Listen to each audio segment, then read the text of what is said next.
šanci, nedal! Laťáková střela a Gustafsson Kek ale nepostrčil kotouč dál. A teď pozor, Vokoun proti té střele zblízka. Karlsson. Vokoun si od střelu pohlídal. Udarcová střela a Vokoun. Dělal to chytře, rozsíval. Novotná ostna. Ještě Kaspar. Gustafsson zastavil tu ránu.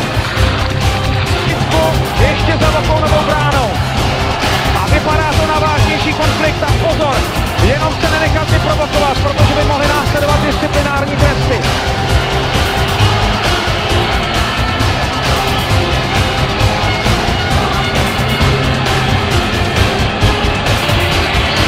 Teď se rozjíždí proti Gustafssonovi.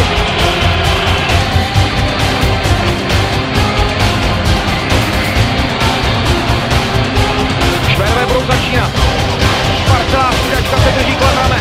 Kaspar se rozjíždí proti Gustafssonovi. Jeho levá kola u něj bojuje. Horáček počká před bránou. Rachůnek na pál. Gól!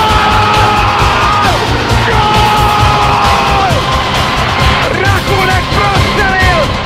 7 sekund před koncem vyrovnává na 2-2.